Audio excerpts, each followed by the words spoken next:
இறைமகன் இயேசு கிறிஸ்துவில் மிகவும் பிரியமான சகோதர சகோதரிகளே, நண்பர்களே, பெற்றோரே, பெரியோரே, குழந்தைகளே, இன்றைய நாள் நமக்கு கடவுள் தந்த மிகவும் உன்னதமான நாள். அன்பு தெய்வமே, உம்மை போற்றி புகழ்ந்து ஆராதித்து உமக்கு நன்றி கூறுகின்றோம். எங்களுடைய வாழ்க்கையில் மீண்டும் ஒரு நாளை தந்து எங்களை ஆசீர்வதிக்கும் போது உம்முடைய அருள் வரத்தால், அருள் கரத்தால், அருள் வளத்தால் எங்களை நீர் தாங்கும். உம்முடைய தூய ஆவியின் துணையை எங்களுக்கு தாரும். நாங்கள் இன்று எங்கு சென்றாலும், எதை செய்தாலும், எப்படி செய்தாலும் உம்முடைய அருள்கரம் எங்களை சூழ்ந்து முன்னாகவும் பின்னாகவும் வலமாக இடமாகவும் இருந்து எங்களை பாதுகாக்கட்டும். உம்முடைய தூய ஆவியின் அருள் தொடர்ந்து எங்களை வெளிச்சமாகவும் முன்னேற்றத்தின் பாதையிலும் வழிநடத்தி செல்லட்டும். ஆமென். அன்புமிக்கவர்களே, இன்றைய நாளிலே நாம் தியானிப்பதற்காக எடுத்துக்கொண்ட இறைவார்த்தை யோவான் எழுதிய நற்செய்தி 12ஆம் அதிகாரம் 25வது இறைவார்த்தை. தமக்கென்றே வாழ்வோர் தம் வாழ்வை இழந்து விடுவர். இவ்வுலகில் தம் வாழ்வை பொருட்டாக கருதாதோர் நிலை வாழ்வுக்கு தம்மை உரியவர் ஆக்குவார். வாழ்க்கை எப்பொழுது இனிக்கிறது? வாழ்க்கை எப்பொழுது அர்த்தமுள்ளதாக மாறுகிறது? எனது குடும்பம், எனது சொத்து, எனது சுகம், எனது வாழ்வு, எனது முன்னேற்றம் என்று தன்னையே மையமாக கொண்டு அந்த குறுகிய வட்டத்தில் வாழும்போது வாழ்க்கை இனிப்பது இல்லை, வாழ்வில் அர்த்தம் பெறுவது இல்லை.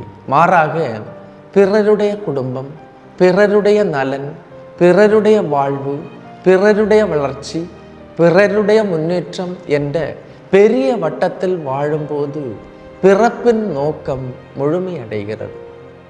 இயேசுவை போன்று தியாகம் நிறைந்தவர்களாக நாம் மாறுகின்றோம்.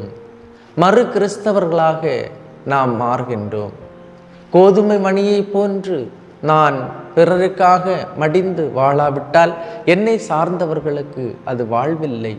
அன்புமிக்கவர்களே, இந்த இறைவார்த்தை பல புனிதர்களை உருவாக்கி இருக்கின்றது, பல மறைசாட்சிகளை உருவாக்கி இருக்கின்றது, பெரிய பெரிய மனிதர்களை உருவாக்கி இருக்கின்றது. இந்த உலகம் போற்றக்கூடிய பார்ப்போற்றுகின்ற மனிதருள் மாணிக்கங்களை உருவாக்கி இருக்கின்றது. அனைவரையும் நீங்கள் பார்த்தீர்கள் என்றால் யாருமே தனக்காக வாழ்ந்தவர்கள் அல்ல, மாறாக பிறருக்காக வாழ்ந்தவர்கள், இந்த சமூகத்துக்காக வாழ்ந்தவர்கள், பிறருடைய வாழ்க்கைக்காக தன்னுடைய வாழ்க்கையை இழந்தவர்கள்.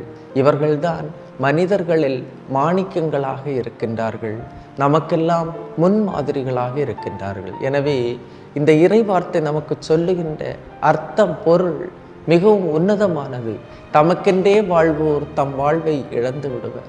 என்னுடைய குடும்பம் என்று சுயநலமாக வாழ்ந்தவர்கள் இந்த உலகத்தில் வரலாறை படைக்கவில்லை, மாறாக பிறருக்காக வாழ்ந்தவர்கள்தான் வரலாற்றை படைத்து சென்றிருக்கின்றார்கள்.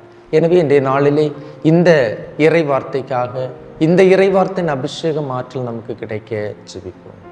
எல்லாம் வல்ல இறைவன், தந்தை, மகன், தூய ஆவியார் உங்களையும் உங்கள் குடும்பத்தையும் நிறைவாய் ஆசீர்வதிப்பாராக. ஆமென்.